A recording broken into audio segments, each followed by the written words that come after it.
The rain started right after they lowered the casket into the ground. I stood there in my black suit, the same one I wore to my wife's funeral 11 years ago, and I watched the dirt hit the wood. My son, my only son, 34 years old, gone. Marcus. I kept saying his name in my head like it would bring him back. Marcus, Marcus, Marcus. My daughter-in-law, Denise, stood on the other side of the grave. She wore sunglasses even though the sky was gray and heavy with clouds. I couldn't see her eyes. I never could, not really. Not in the 6 years she'd been married to my son. The priest said his final words. People started walking back to their cars. I stayed a moment longer, my hand resting on the edge of the grave marker, feeling the cold stone under my palm. That's when Denise walked up to me. She didn't say she was sorry for my loss. She didn't ask how I was holding up. She stood close enough that I could smell her perfume mixing with the wet earth, and she said the words that would change everything. "You need to pack your things tonight." I thought I misheard her. The wind was loud. The rain was loud.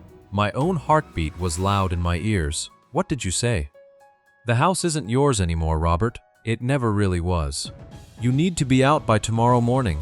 I stared at her, 3 feet away from my son's grave, still fresh, still open enough that I could hear the workers waiting with their shovels, and she was telling me to leave the home I had lived in for 6 years. The home I moved into after my wife passed, when Marcus insisted I come live with him and Denise because he didn't want me alone. "Denise, this isn't the time. It's the perfect time," she said. "Because tomorrow I'm changing the locks." I looked past her, toward the funeral home car where Marcus's casket had been just an hour before. I looked at the flowers still sitting by the grave, white lilies, his favorite, and I looked back at this woman my son had loved, and I felt something in my chest crack open. "Marcus wanted me there," I said. "He asked me to move in." "Marcus is dead," she said, flat, cold, like she was reading a grocery list. "And this is my house now." She turned and walked away, her heels sinking slightly into the wet grass, and she didn't look back. I stood alone at my son's grave in the rain for a long time after that. My name is Robert Callahan. I'm 68 years old. I spent 31 years working as an electrician, wiring houses and businesses all over the county, before my knees gave out and I had to retire. My wife, Eleanor, died of cancer 11 years ago. And 3 days before this story starts, my son Marcus died in a car accident on Highway 9, driving home from a business trip, hit by a drunk driver who walked away without a scratch. I want you to understand something before I go any further. I am not a bitter man. I raised my son to be kind, to be honest, to treat people with respect even when it cost him something. I believed I had done a good job. I believed, right up until that moment in the rain, that my daughter-in-law respected me, even if we were never close. I was wrong about a lot of things. I drove back to the house that evening in silence. No radio. Just the sound of the wipers going back and forth, and the sound of my own breathing, which felt too loud, too shaky. When I pulled into the driveway, Denise's car was already there. The porch light was on. Through the front window, I could see her sitting on the couch, a glass of wine in her hand, scrolling through her phone like it was any other Tuesday. I sat in my truck for almost 10 minutes before I went inside. The house was quiet. Marcus's coat still hung by the door. His reading glasses still sat on the kitchen counter, where he'd left them the morning. He drove off to catch his flight. Everything about the house still smelled like him, like his cologne, like the coffee he made every morning before work. Denise didn't look up when I walked in. "I meant what I said," she told me, still looking at her phone. "You have until tomorrow morning, Denise. Please. Can we talk about this like adults? I just buried my son." "We buried our husband," she corrected.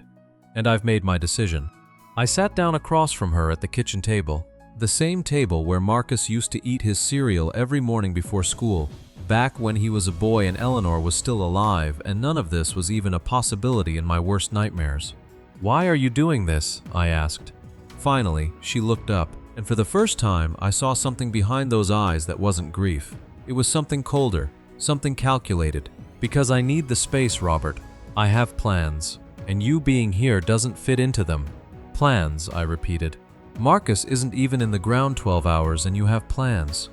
She set her wine glass down harder than necessary. The sound cracked through the quiet kitchen. "You don't know anything about my plans." "You never did. Marcus kept you comfortable, Robert. He handled everything. The bills, the mortgage, your little allowance every month." "Well, Marcus is gone now, and I'm not running a charity. I felt my hands go cold. An allowance? Denise, I paid my way. I helped with groceries. I fixed things around this house for 6 years, things you never even noticed. The gutters, the water heater, the fence out back. I wasn't a charity case.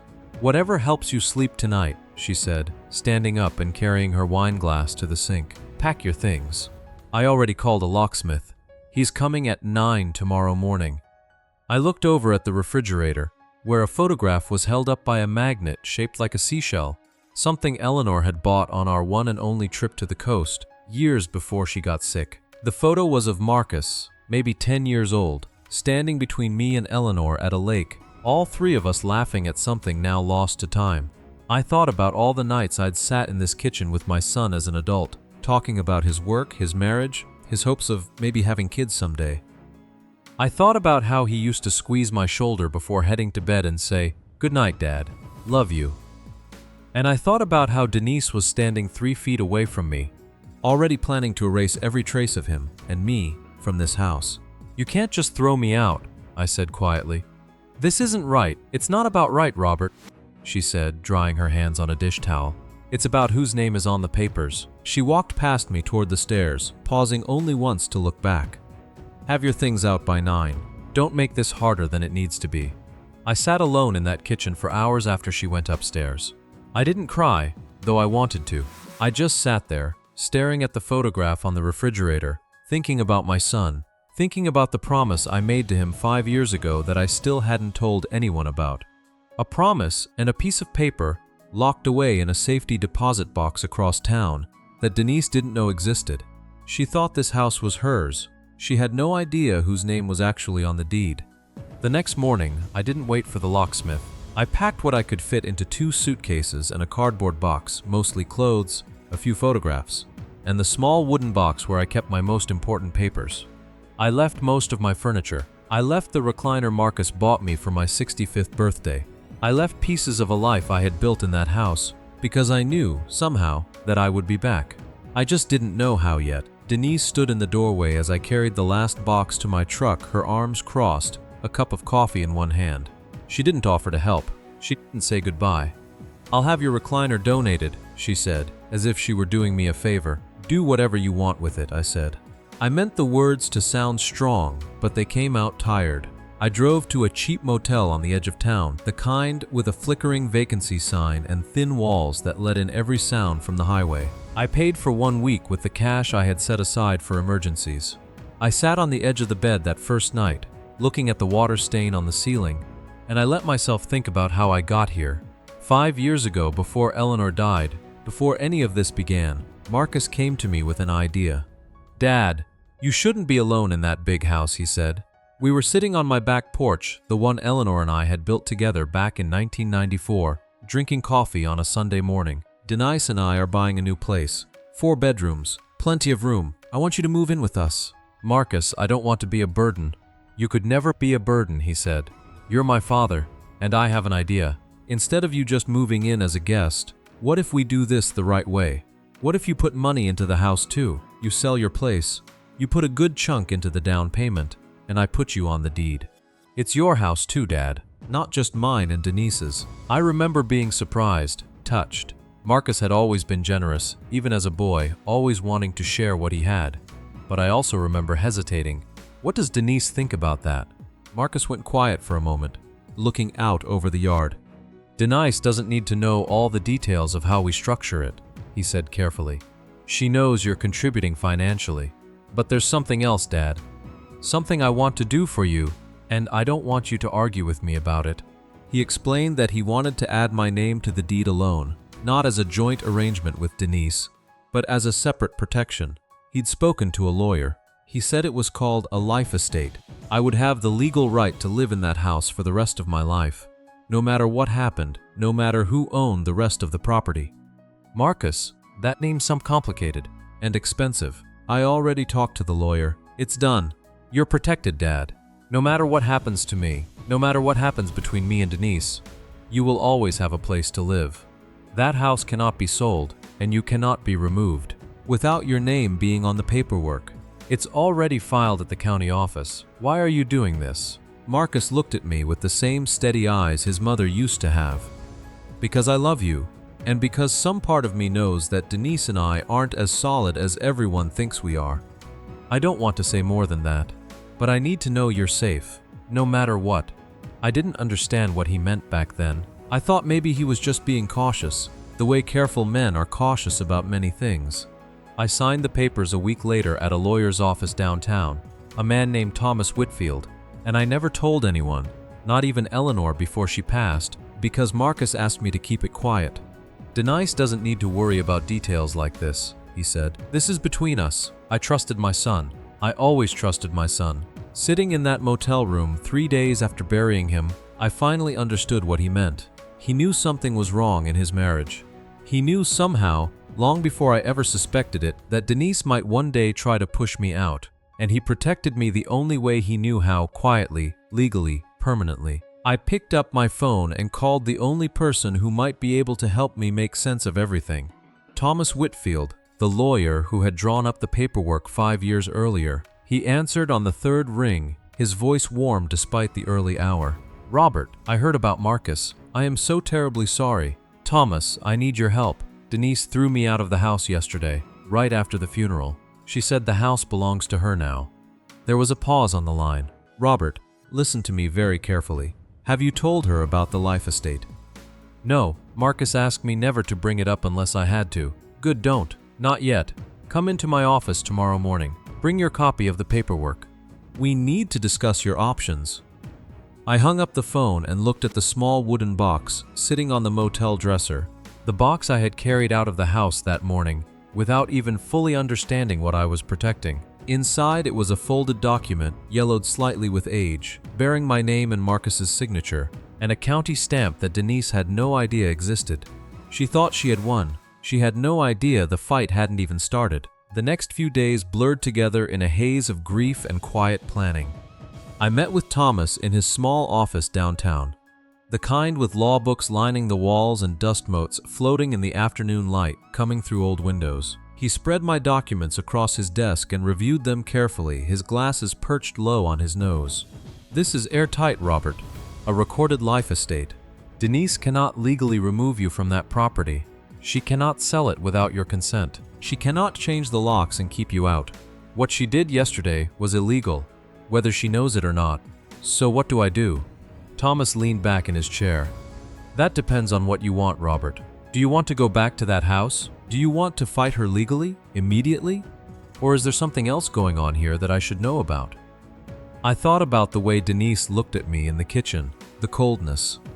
The plans she mentioned, plans that apparently didn't need Marcus or me to happen. I thought about how quickly she moved, how prepared she seemed to be, as if she had been waiting for this moment for longer than 3 days. Thomas, I said slowly, I don't think Marcus's accident was as simple as the police report says. Thomas set down his pen and looked at me carefully. What do you mean? The week before he died, Marcus called me, late at night. He sounded scared, Thomas. He said he found something. Financial records. He said he needed to talk to me in person when he got back from his trip, that it wasn't safe to say over the phone. I watched Thomas's expression change, the color slowly leaving his face. He never got the chance to tell me, I continued. 3 days later, he was dead. And the day after his funeral, his wife threw me out of the house so fast it felt like she had the locksmith on speed dial before the casket even closed. The office was silent except for the ticking of an old clock on the wall.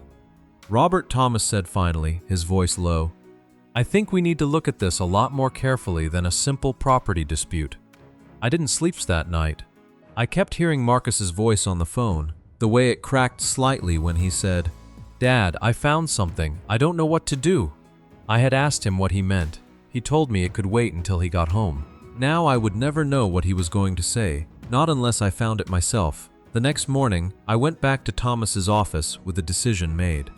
I want to know what Marcus found, I told him. Before I do anything about the house, before I confront Denise, I need to understand what got my son killed.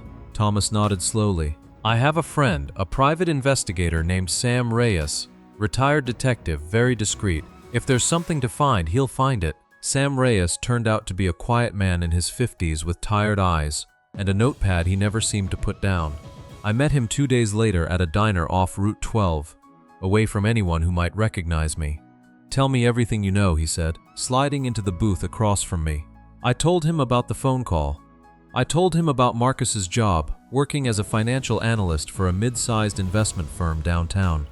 I told him about how Denise worked at the same firm, in a different department, handling client accounts. Sam wrote everything down without looking up. "And the accident," he said. "Tell me about the accident." "Drunk driver," I said. "Ran a red light on Highway 9. Hit Marcus's car head-on. The driver survived with minor injuries. Marcus didn't." "Do you know the driver's name?" I shook my head. The police never told me much, just that charges were being filed. Sam finally looked up from his notepad. "Robert, I'm going to be honest with you. Most of the time, when someone tells me a story like this, right after a tragedy, right after intense grief, it's the mind looking for a reason, looking for someone to blame, because random tragedy is harder to accept than a villain. I understand that. But," he continued, "the timing you're describing, the phone call, the panic in his voice, and then his wife's behavior after the funeral, that's worth 24 hours of my time. Let me look into it. No promises." While Sam worked, I found myself remembering things differently, replaying old dinners, old conversations, searching for clues I might have missed. I remembered a dinner about 8 months before Marcus died. Denise had been unusually quiet, staring at her phone throughout most of the meal, while Marcus talked about a new project at work involving something called portfolio restructuring for one of the firm's biggest clients. "It's a lot of money moving around," Marcus had said, cutting into his chicken. "Millions. I just have to make sure everything's documented correctly." "Boring," Denise had said without looking up. "Can we talk about literally anything else?" At the time, I thought nothing of it. Married couples don't always share the same interests. But now, sitting in my motel room, I wondered if her disinterest had been genuine, or if it had been something else. A woman who already knew more than she was letting on. I remembered another moment, just 2 months before the accident. I had stopped by the house unexpectedly to drop off tools I borrowed for a fence repair, and I heard Denise on the phone in the study, her voice low and sharp. "He can't find out," she was saying. "Not yet. Not until everything's finalized." I hadn't thought much of it then. I assumed she was talking about a surprise party, or maybe a financial gift for Marcus's birthday. Now, every word felt heavier, darker. 3 days later, Sam Reyes called and asked me to come to Thomas's office.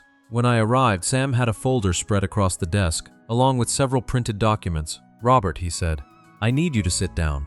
I sat. I did some digging into the firm where Marcus and Denise worked.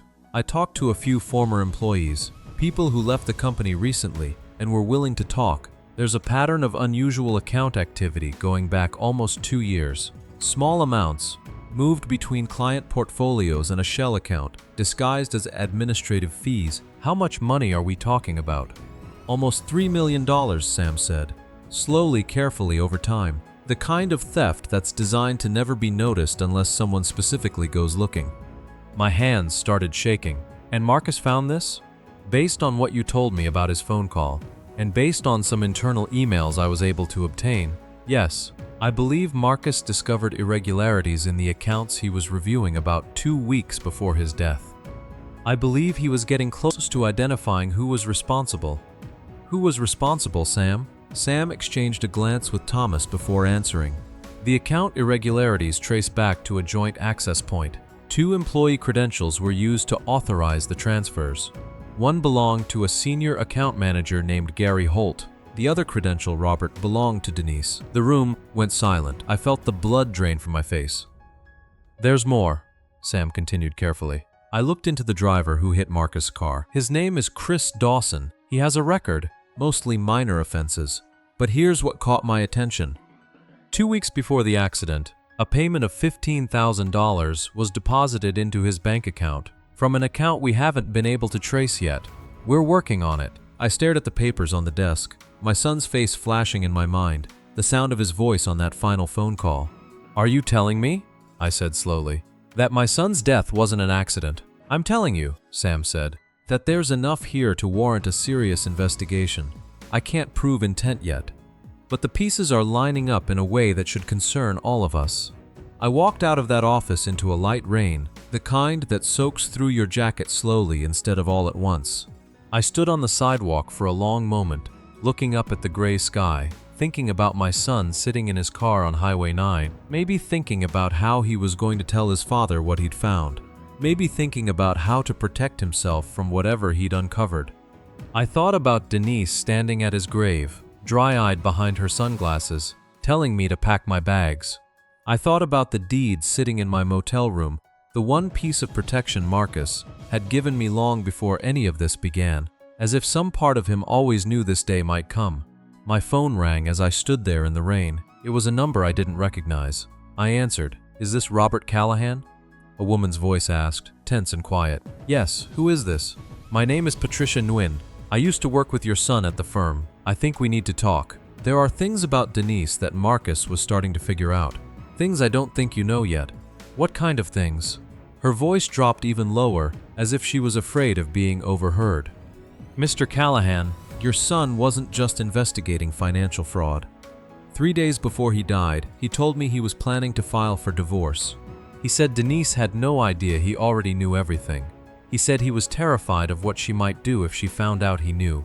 I gripped the phone tighter, rain running down my face, mixing with something else I couldn't quite name.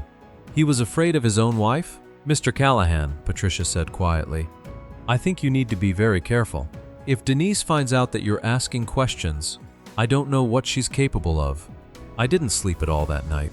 I sat in my motel room with the lamp on, staring at the wall, replaying Patricia's words over and over. He was terrified of what she might do if she found out he knew. My son had been afraid of his own wife, and 3 days later he was dead. The next morning, I met Patricia Nguyen in person, at a small coffee shop 2 towns over, far from anywhere Denise or her colleagues might see us together. Patricia was younger than I expected, maybe 30, with tired eyes and hands that trembled slightly around her coffee cup. "I need you to understand something," she said. "I could lose my job for talking to you. Maybe worse, but Marcus was one of the good ones. He deserves the truth to come out." "Tell me everything," I said. Patricia explained that she worked in compliance at the firm, and that Marcus had come to her privately about 6 weeks before his death, asking quiet questions about certain accounts. He hadn't told her why at first, but slowly, over a few conversations, he opened up. He found discrepancies in a client trust fund, Patricia said. Small ones at first. He almost dismissed them as clerical errors, but the more he dug, the more he realized someone was systematically skimming money, hiding it behind legitimate-looking administrative transactions. And he figured out it was Denise. Patricia nodded slowly. Not right away. It took him weeks to accept it. I remember the day he came to my office and just sat down completely pale. He said, "Patricia, I think my wife is stealing from our clients." He looked like his whole world had cracked open. Why didn't he go to the police immediately? He wanted proof. Real proof, not suspicion. He was scared of being wrong, and he was scared of what it would mean for his marriage, for his life, if he was right. Patricia paused, wrapping both hands around her coffee cup. He also mentioned Gary Holt. Said Gary had been acting strange, defensive, whenever Marcus asked routine questions about certain accounts. Sam Reyes, the investigator I hired, said Gary Holt's credentials were linked to the fraud too. Patricia's face tightened. Gary and Denise were close, very close. There were rumors around the office, but nobody said anything out loud. People are afraid of Denise. She has a way of making problems disappear for people who cross her. I felt something cold settle into my chest. Are you saying Denise and Gary were having an affair? I'm saying, Patricia said carefully, that the two of them had access to the same accounts, and that whatever was happening between them wasn't just professional. I thought about the phone call I overheard months earlier. Denise's voice tense and low in the study. He can't find out. Not yet. Not until everything's finalized. I had assumed she meant Marcus's birthday. Now I understood she likely meant something far darker. The last thing Marcus told me, Patricia said, her voice dropping to barely above a whisper, was that he had gathered enough evidence to go to the firm's board directly. He said he was going to do it the day after he got back from his business trip. He said he wanted to talk to his father first. Tears burned behind my eyes. My son had been 3 days away from a confession I never got to hear. Patricia, do you have any of this in writing? Emails, documents, anything? She reached into her bag and slid a small flash drive across the table. Everything Marcus showed me. Copies of the account discrepancies, some internal messages. It's not everything, but it's enough to start. I made copies before it happened. I was scared they'd disappear. I brought the flash drive to Thomas and Sam that same evening. We sat around Thomas's desk as Sam plugged it into his laptop, scrolling through spreadsheet after spreadsheet of financial records. "This is significant," Sam said, his eyes narrowing at the screen. "This is exactly the kind of documentation that could support a fraud investigation. Combined with what I already found about the Shell account and the payment to Chris Dawson, we might have enough to bring in the state's financial crimes unit." "What about Marcus's accident?" I asked. "Is there a way to prove it wasn't an accident?" Sam was quiet for a moment. "I want to be careful here, Robert, because I don't want to give you false hope. Proving intentional harm is much harder than proving financial fraud. But the payment to Dawson is a real lead. If we can trace where those $15,000 came from, we might be able to connect it directly to Denise or to Gary Holt." Thomas leaned forward, folding his hands on the desk. "Robert, I think it's time we consider going to the police. Not just about the house, about all of it." I nodded slowly, but something else was weighing on my mind. "There's something I haven't told either of you," I said. They both looked at me. "The night Denise threw me out, at the funeral she said something strange. She said, 'I have plans. Not we need space or I need time alone.' She said plans, like it was already decided, already moving forward. I think she wasn't just getting rid of a grieving father-in-law. I think she was clearing the house for something or someone." Sam's expression darkened. "Gary Holt, we need eyes on that house," Thomas said. "Robert, do you think Denise would recognize your truck if it was parked nearby?" "Absolutely." "Then we do this carefully," Sam said. "I have a car nobody's seen. I'll watch the house for the next few nights. If Gary Holt is involved the way we think he is, he won't be able to stay away for long. People like that get comfortable fast once they think they've won." 3 nights later, Sam called me just after 11 at night. "Robert, you need to see this." I met him 2 blocks from the house, parked behind his sedan in the dark. He handed me a small pair of binoculars and pointed toward the house, toward the same kitchen window where I had sat across from Denise just over a week earlier. Gary Holt was standing in my kitchen, in Marcus's kitchen, pouring 2 glasses of wine, laughing at something Denise said, his hand resting on the small of her back like he belonged there. I felt sick, not just from betrayal, but from the casual comfort of it, the ease with which they moved around each other in a house still filled with my son's belongings less than 2 weeks after his funeral. "They're not being careful," Sam said quietly. "That tells me something important. They think this is over. They think nobody's watching. They think you're just a grieving old man who packed his bags and disappeared quietly." I lowered the binoculars, my hands steady now, steadier than they had been in days. "They don't know about the deed," I said. "And they don't know what Marcus left with Patricia. They don't know anything." Sam looked at me, a small, grim smile forming at the corner of his mouth. "Then I think it's time we let them find out, all at once." 2 days later, we had enough. Sam had traced the payment to Chris Dawson back through 2 Shell accounts, directly to a personal account controlled by Gary Holt. Patricia's documents, combined with Sam's financial trail, painted a complete picture: embezzlement, an affair, and a driver paid to be in the wrong place at the wrong time on Highway 9. Thomas made 1 phone call to a detective he trusted in the Financial Crimes Division. Sam made another call to a contact in the Traffic Accident Reconstruction Unit, asking them to re-examine Chris Dawson's financial records as part of a broader investigation. And I made a decision. It was time to go back to that house, not as the grieving father-in-law who packed his bags without a fight, but as the man whose name was still on the deed. I chose a Sunday morning to go back. 2 detectives from the Financial Crimes Unit, along with Sam and Thomas, agreed to meet me 2 blocks from the house, out of sight, while I made the first move alone. Thomas had prepared the paperwork. Sam had given his full report to the detectives the night before. Everything was in place. I parked my truck in the driveway, right where it used to sit every evening for 6 years, and I walked up to the front door I had once considered my own. I didn't knock. I still had my key.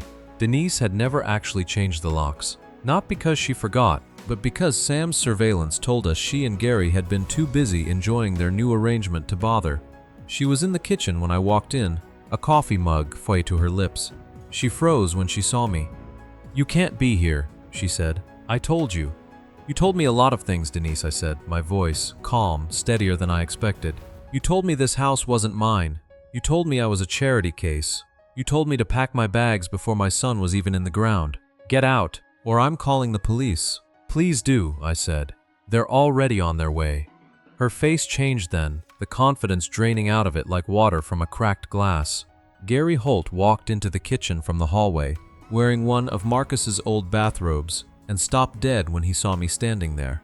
Robert, he said carefully, I don't think you should be here. I don't think you should be wearing my son's bathrobe, I said. But here we are. Denise set her mug down hard on the counter. Whatever you think you know, Robert, you're wrong. Am I?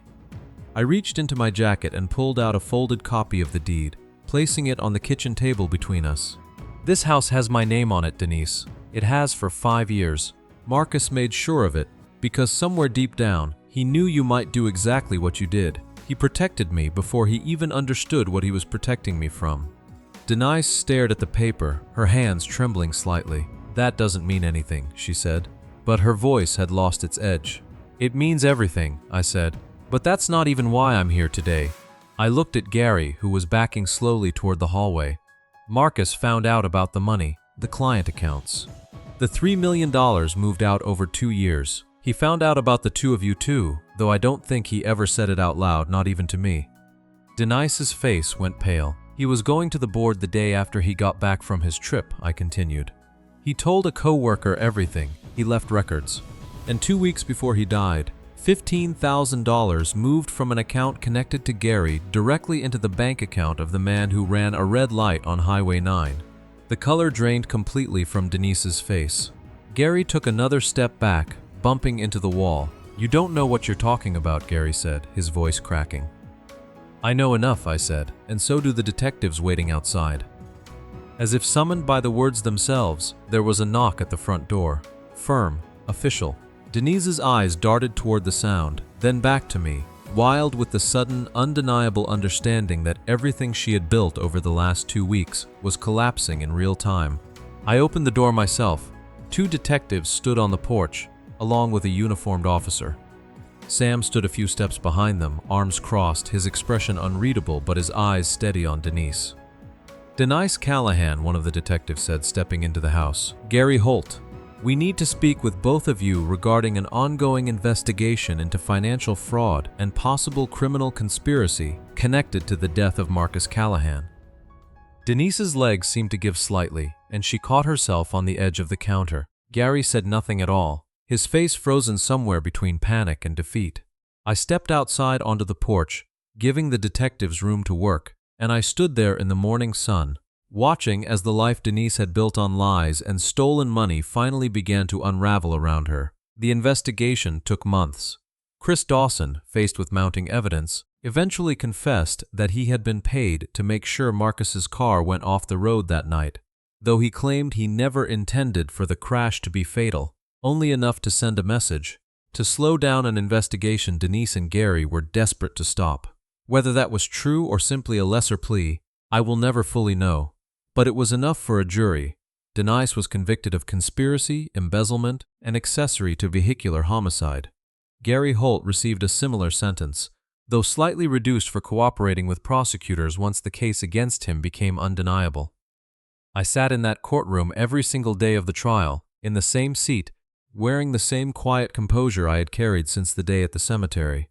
I didn't feel joy when the verdicts were read. I didn't feel triumphant. I felt something closer to peace, the kind that comes only after truth finally sees daylight. I kept the house. Not because I wanted to live in it, not really, not with all the memories now tangled between love and betrayal, but because it was the last piece of my son's protection, the last gift he ever gave me, and I wasn't going to let anyone take that from me either. Eventually, I sold it. I used part of the money to establish a small scholarship in Marcus's name at the local community college for students studying finance and accounting, the same field where he had discovered the courage to stand up against something he knew was wrong, even when it cost him everything. I visit his grave every Sunday now. I bring white lilies, his favorite, and I sit for a while, telling him about my week, about the small scholarship fund, about the quiet, steady life I've rebuilt in the 2 years since I lost him. Sometimes I think about that rainy day at the cemetery, Denise's cold voice telling me to pack my bags. I think about how certain she was that she had won, that a grieving old man wouldn't fight back, wouldn't even know how. She was wrong about a lot of things. She forgot whose name was on the deed. But more than that, she forgot that my son loved his father enough to protect him, quietly, patiently, long before either of us understood why it would ever matter. That love outlasted her lies, it outlasted her greed, and in the end, it was the only thing strong enough to bring the truth home.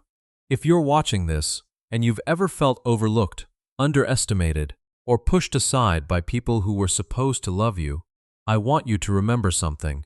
Quiet strength is still strength. Patience is still power. And sometimes, the people who love us most protect us in ways we don't fully understand until the moment we need it. If this story moved you, let me know in the comments where you're watching from tonight. And if you believe love and justice always find their way home, hit subscribe, because I have many more stories like this one to share with you. Thank you for sitting with me through this one. I'll see you in the next story.